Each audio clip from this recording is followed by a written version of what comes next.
Langsung saja Bang Damai, Anda kembali mengkonfirmasi bahwa bertemu Pak Jokowi, Anda tidak meminta maaf, ya. Dan Anda juga tidak membawa dokumen. Anda juga tidak membawa dokumen apapun untuk menginformasikan apapun ke Pak Jokowi. Jadi Anda tetap yakin ijazah Pak Jokowi palsu atau sekarang sudah berubah keyakinan Anda? Saya tidak mau sampai ke situ. Kenapa? Ya kan kasus ini bermula dari situ. Masih naik, masih berjalan, berproses. Yang di sana juga di Mabes dihentikan karena identik. Nah, dalam undang-undang itu bisa saja ketika ditemukan. Jadi Anda sedikit goyah nih, palsu atau aslinya? Ya saya nggak mau sampai ke situ, goyah apa tidak saya nggak mau. Karena apa? Saya kan orang hukum. Segala sesuatu kan harus inkrah. Nah ini sementara kan teman-teman juga bermasalah, termasuk saya tersangka. Nah, boleh nggak saya sampaikan, Mbak? Ya. Alasan saya minta dilepas daripada tersangka, 15 Desember saya udah masukkan. 15 Desember surat ini. Saya ini, Egy menggunakan penolakan, menggunakan pendapat pakar, kalau nggak salah Pak Muzakir, saya ada. Ya. Bahwa saya nggak dilaporkan. Betul. Ya, saya belum pernah diadukan ke Kongres Advokat, sementara saya buka 3 periode Sekretaris Dewan Kehormatan. Saat bertemu dengan Pak Jokowi, apa saja yang diperbincangkan? Perbincangan soal ijazah? Soal penyakit Bang Egy. Sampai tertarik juga Pak Jokowi sebetulnya gitu kan. 1,5 jam ya pertemuannya. Bukan di KL, 55 menit maksudnya ya. Bukan, Bang Egy penang. Bang Egy merupakan penyakit dia. Selain itu Bang Egy menyampaikan diantaranya adalah kita sebagai manusia harus tahu diri dan tahu batas waktu. Oke. Itu. Ada keterkaitan tidak dengan pembicaraan soal ijazah? Nah jadi begini. Durasi tentunya juga ada nih, dong. Bang. Ketika dia bilang menyatakan saya kesini nggak mau minta maaf, terserah. Ya, kami paham. Ada hubungannya. Ya. Pak Jokowi langsung ngomong understanding lah. Betul Pak Jokowi. Berarti standing untuk tetap. Gak tahu Pak Jokowi yang ngomong understanding kalau pemahaman kita ini sama-sama paham. Kalau mau dikatakan wah Bang Egy DHL pengen lepas, 15 Desember saya minta tertulis, tanda terima ada di gelar perkara, Bang Egy juga, cuma versinya beda. Tapi Anda kalau dilepaskan penersangkaan Anda, Anda akan berubah sikap soal ijazah atau tidak? Jadi yang ke depan jangan ditanyakan dulu. Iya, gimana nih? Oke, saya tanya ke Mas Roy. Gimana Mas Roy? Dengan oke deh, kita kalau dari awal kita kan tahu Mas Roy itu ada di kasus ini juga karena Bang Egy meminta Anda untuk sebagai ahli. Dan betul. Nah sekarang di klasternya Bang Egy dan teman-teman sudah bertemu dengan Pak Jokowi. Gak apa-apa kan. Gimana dengan Mas Roy? Pertemuannya bahkan ini Bang Egy Sujana menulis ya. Ini tulisannya Egy. Berpegang teguh kepada surat Toha ayat 44, Allah perintahkan Nabi Musa dan Harun mendatangi Fir'aun. Jadi dianggap mereka itu mendatangi Fir'aun. Itu sudah kita konfirmasikan dan ada standingnya persis. Tidak mau minta maaf dalam pertemuan dan karena sampai detik ini saya menyatakan bahwa Jokowi tetap tidak ada ijazah. Ya udah kalau gitu kami tetap satu perahu, kami tetap satu sikap. Dan itu Anda tidak merasa ditinggalkan ketika ada dua orang ketemu Pak Jokowi? Jadi bagus. Jadi permainannya itu bisa pendek, bisa juga permainannya panjang. Diinformasikan tidak ketika Bang Egy dan Bang Damai mau ketemu Pak Jokowi? Enggak. Diajak nggak? Memang enggak, karena kan kebetulan memang juga lawyernya juga beda. Tapi diajak? Enggak, diinformasikan enggak. Teman-teman yang satu TPO aja. Jadi artinya mau permainannya pendek, mau permainannya panjang. Bang Yakub, saya ke Bang Yakub. Bang Yakub, jadi Pak Jokowi ini maunya restoratif justice. Gini Mbak, pada prinsipnya kita tetap berprinsip bahwa kita mau perkara ini sampai persidangan. Kenapa? Karena kita menginginkan adanya semua tersangka? Perkaranya. Kita ingin perkara bukan tersangkanya. Perkaranya harus ada putusan pengadilan yang menyatakan bahwa ijazahnya ini asli atau palsu. Karena kalau tidak sampai pengadilan kan bergantung lagi dong. Ntar tidak ada inkrah. Tidak ada kepastian hukum buat Pak Jokowi. Namun sekarang ada peristiwa bahwa ada Pak DHL dan Pak Egy berkunjung ke Solo ke rumah Pak Jokowi. Dan tadi disampaikan juga sudah sama-sama understanding. Dan Pak Jokowi juga langsung oke, saya tangkap. Maksudnya apa saya tangkap. Tidak perlu, kadang-kadang kan ada hal-hal yang tersirat juga. Tidak perlu eksplisit juga kami sudah paham maksudnya apa.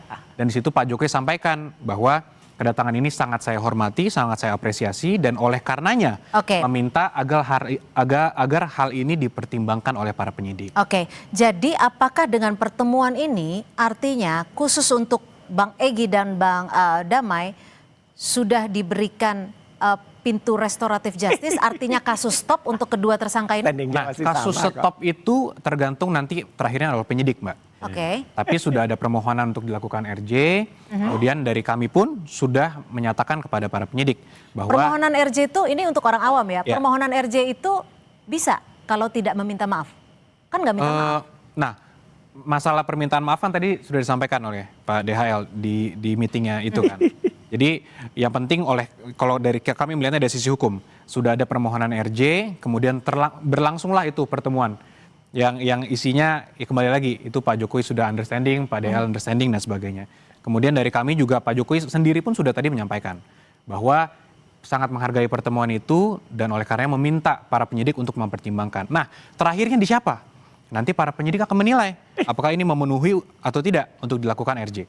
Pastikan penyidik akan melihat juga selama ini Pak DHL kemana, selama ini apakah ada itikat baik atau tidak, ada itikat buruk nggak ingin mengulangi Pak Jokowi legowokah untuk memberikan RJ kepada Bang Egy dan juga Bang Damai meskipun keduanya tidak meminta maaf dan keduanya juga belum punya, kalau saya bisa simpulkan di sini, belum tahu nih mau memutuskan ijazah Pak Jokowi asli atau palsu?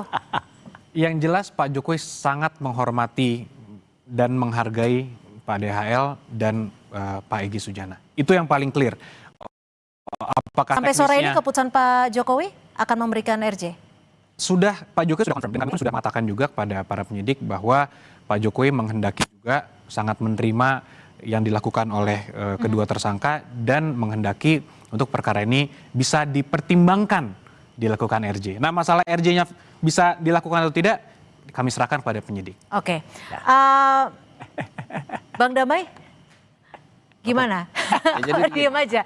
Enggak, kan maksudnya saya juga di sini masih bingung nih karena Bang Damai bertemu Pak Jokowi tidak minta maaf, tapi juga di sini belum mau memastikan apakah Pak ijazahnya ya gimana? Saya mau sampaikan bahwa ini adalah pengacara Pak Jokowi. Betul. Beliau ketemu saya ini 2 kali. Waktu gelar perkara sama hari ini. Bisa ditanyakan langsung apakah ada saya nelpon, kita adakan restorasi yuk. Enggak ada. Kalau jadi yang ngajak siapa? Enggak ada masalah. Bang Damai yang ngajak siapa? Siapa? Saya Bang Egy. Bang Egy yang ngasih tahu siapa? Yang ada pertemuannya tanggal 8. Bang Egy yang memfasilitasi siapakah saya nggak tahu. Saya pokoknya ayo saya antar. Begitu. Berarti ada sosok misterius yang menjadwalkan pertemuan di tanggal 8 kah? Saya nggak tahu. Saya nggak tahu ada sosok misterius saya apa mau ketemu tidak. orang tua saya saja harus janjian loh. Iya. Hebat ya. Egy berarti hebat gitu loh. Kalau saya nggak hebat, cuma nganter sekarang aja. murni nih saya mau tanya ke Bang Damai. Tujuannya Bang Damai menyetujui Bang Egy untuk ikut ketemu Pak Jokowi. Dari Bang Damai sendiri secara pribadi tujuan Bang Damai apa? Nah tadi, saya ulang lagi.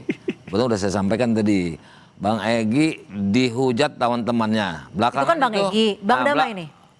Iya saya kan memang ikut ke sana pertama. Jadi minta antarnya ke saya. Entah karena apa. Dia dihujat teman-temannya, tentu bukan saya ya kan teman-temannya. Dan terbukti kemarin ada yang diberhentikan ya Pak Roy. Ya. Nah itu internal tuh sebetulnya. Mau diberhentikan. Oke deh, pertanyaannya saya sederhanakan lagi. Pertemuan di tanggal 8 Januari dengan Pak Jokowi, apakah ada keinginan dari Bang Damai untuk mendapatkan restoratif dari Pak Jokowi? Hingga status tersangka Bang Damai dilepaskan. Jadi begini, itu haknya hak penyidik. Pelaporan tapi dari Bang Damai pribadi mau nggak? Ini rekan sejawat adalah melapor kepada penyidik. Masalah hal-hal yang kebenaran material itu masih panjang. Nah kalau adakah, saya sampaikan, saya mengantar Bang Egy. Itu pertama karena dihujatin teman, April kemarin dia nggak datang. Kedua mau ngantarkan seperti itu, tidak diekspos. Oke, berarti kalau ada penawaran restoratif justice dari Pak Jokowi, Bang Damai belum tentu terima ya? Jadi gini, sistematika hukumnya. Saya balik pertanyaannya. Bukan Pak Jokowi ke saya atau saya ke Pak Jokowi, bukan. Saya juga kan pelapor di Dumas. saya minta saya nggak jadi tersangka sama penyidik, bukan kepada Pak Jokowi. Oke. Yes. Gitu loh. Bang Roy, langkah Anda yang akan dilakukan setelah pertemuan Bang Egy dan Bang Damai apa yang akan Anda lakukan? Nggak ada apa-apa. Lalu, Nggak ada apa-apa, apakah Anda melihat ini murni restoratif justice atau memang ada kompromi dalam tanda kutip? Oke, saya lebih baik khusnuzon, berpraduga baik ya. Apalagi Bang DL, Bang Egy juga sudah WA-WA-an ke saya. Jadi kami menghormati masing-masing untuk bersikap. Mau itu tadi saya nyebutnya JC ya, tapi sebenarnya RJ, Restoratif Justice. Atau mau apa dimaafkan, udah terserah. Tapi yang penting adalah kami tetap strict dengan dengan standing kami bahwa kami harus bongkar itu. Apalagi kemarin ya KIP ya tadi pada beritanya juga Komisi Informasi Pusat sudah memerintahkan KPU untuk membuka dan itu ada banyak temuan lagi. Tapi yang jelas begini ya Mbak Cynthia dan semua pemirsa, alhamdulillah moga-moga semua terang dan tidak ada yang namanya uang haram. Nah, karena kami baju baru lagi. Kami anti uang haram. Jangan sampai ya, Bang ya. Jangan sampai ada uang bajunya. Soal uang Ini ada hari beda semua nih. Ini yang nyetak dananya dari mana nih?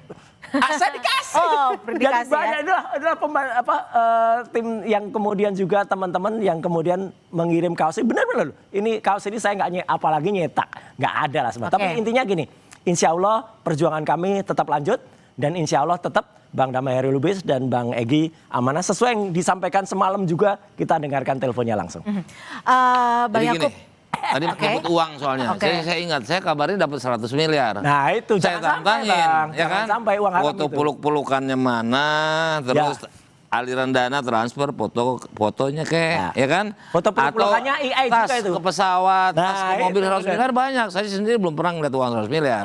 Cuma kabarnya itu bisa satu truk, ya. Nah, satu truk inilah yang tanggung ya. Oke. Atau gimana, saya Kalau nggak dolar ngerti. Singapura, Nah, keluar besoknya tantangan saya lagi peluk-pelukan sama Pak Jokowi. Ya. Bertiga dengan Pak Jokowi. Dengan Ya. Bang Egy. Ya. Padahal Bang Egy bajunya bukan itu. Oke. Dan baju yang saya pakai itu Ya. Bang Yakub, bangkainya pun udah nggak ada. Bang Yakub, jika ini kan sudah terkonfirmasi ya, tidak ada permintaan maaf dari Bang Damai dan juga Bang Egy katanya. Mengapa ada statement dari Pak Jokowi, saya mempersilahkan restoratif justice? Ya kembali lagi, detail pertemuannya kan tentunya hanya Pak Jokowi, Bang DHL, Bang Egy dan yang Tapi kan ada di situ Anda yang mengetahui. kuasa hukumnya. Betul. Kalau dari kami melihatnya memang secara resmi nanti boleh dikonfirmasi apakah dari penasihat hukum Bang DHL atau Bang Egy ada permohonan untuk melakukan restoratif justice. Itu Permohonan sudah ada permohonan untuk melakukan restoratif justice. dari kedua pihak ini. Nah, boleh konfirmasi. Tapi dari apakah salah satu, ataukah hanya Bang Egy doang, ataukah Pak DHL juga. Tapi atas dasar itulah tentunya logikanya sederhana Mbak. Yang didatangi kan Pak Jokowi. Oke. Jadi logikanya nih ucuk-ucuk, saya tidak mau minta maaf, tapi saya menginginkan restoratif justice. Nah itu yang harus dikonfirmasi. Nanti kan penyidik akan menilai. Ini kan nanti tidak serta-merta karena ada pertemuan itu langsung selesai perkaranya untuk kedua tersangka. Tapi kan semua akan dinilai oleh penyidik. Yang kami dapat informasinya ada permohonan itu dari pihak Permohonan restoratif justice tanpa minta maaf. Nah, minta maaf atau tidaknya itu silakan ditanyakan Oke. kan. Begitu sama yang Bang. hadir. Begitu Bang Damai. Jadi begini. Saya mohon jadi restoratif saya- justice tanpa minta maaf, ini kan begitu kah? Rekan saya pengacara Pak Jokowi. Oh, sudah satu kubu berarti ya? Kan rekan. Rekan Jangan- sejawat, jangan. rekan Oke. sejawat. Rekan sejawat. Jadi saya itu antara advokat rekan sejawat namanya. Oke. Jadi beliau ada di sini. Apakah saya atau pengacara Egy lah, apakah ada duduk bareng membicarakan restorasi? Silakan ditanya. nah Tapi Saya kalau bingung saya nih, saya nanya. kepingin saya lepas tersangka, Oke. sudah 15 tanggal berapa ya kemarin? Jadi lupa tuh. 15 Desember. Apa ini? Yang saya gelar perkara. Oh, gelar perkara khusus. gelar perkara khusus 15 Desember. iya Oke, 15 waktu kita 1 menit 15 lagi Desember singkat. saya minta, saya dilepas dari tersangka. Kalau itu dipersepsikan restoratif justice, silakan aja. Kalau lihat, ini tadi saya ada nggak pertanyaannya kontak-kontakan, Mbak Cynthia tadi, maafin saya dong Pak Jokowi. Jadi ingat Pak Jokowi, bolak-balik. Oke. kan? Bang Yakub, Ada nggak? setelah ada Atau perbincangan ini. Beliau ngubungin saya dijawab. Oke. Saya tidak pernah dihubungi oleh rekan. Ya. Oke, Bang Yakub, setelah ada diskusi ini, pernyataan resmi dari Bang Damai, apakah Pak Jokowi akan tetap memberikan restoratif justice? Tahu. Mungkin nanti kita harus konsultasi lagi. Tapi Pak Jokowi tadi sudah menyampaikan bahwa apapun kabar yang beredar di luar sana, konklusi dari Pak Jokowi di situ, Pak Jokowi sudah mengerti maksudnya apa dan meminta untuk para penyidik mempertimbangkan. Kembali lagi Mbak, ini masih bergerak. Kita tidak bisa terlalu dini untuk saya mengatakan sudah pasti akan di stop perkara untuk kedua orang ini. Tapi kan para penyidik juga pasti akan menilai ini. Oke, singkat saja Pak Roy, nggak mungkin datang ke Solo? Ditanyakan ke Mas Roy. Enggak. Kalau singkat jawaban saya tidak. Oke, baik, terima kasih. Boleh sekali. Sudah habis waktu kita, habis singkat waktunya. satu kata boleh? Boleh ya? Ya, singkat. Saya memang butuh bantuan penyidik untuk melepaskan status saya sebagai tersangka. Begitu juga Egy Sujana. Oke, meski Tanpa tidak minta minta maaf. Ya, oke. Tanpa minta maaf kan? Baik, Ini orang di sebelah. baik kita masih nanti mungkin di lain waktu akan kembali memperbincangkan soal ini dan seperti apa nanti kelanjutan kasusnya Siap. kita lihat dari penyidik di Polda Metro Jaya. Terima kasih Bang Damai, terima kasih Bang Yakub, terima kasih Mas Roy Makasih, sudah Mbak. hadir Terima di kasih Kompas semuanya. Petang sore hari ini. Selamat sore, terima kasih. Dan saudara, informasi lainnya masih akan kami hadirkan di Kompas Petang usai jeda, diantaranya situasi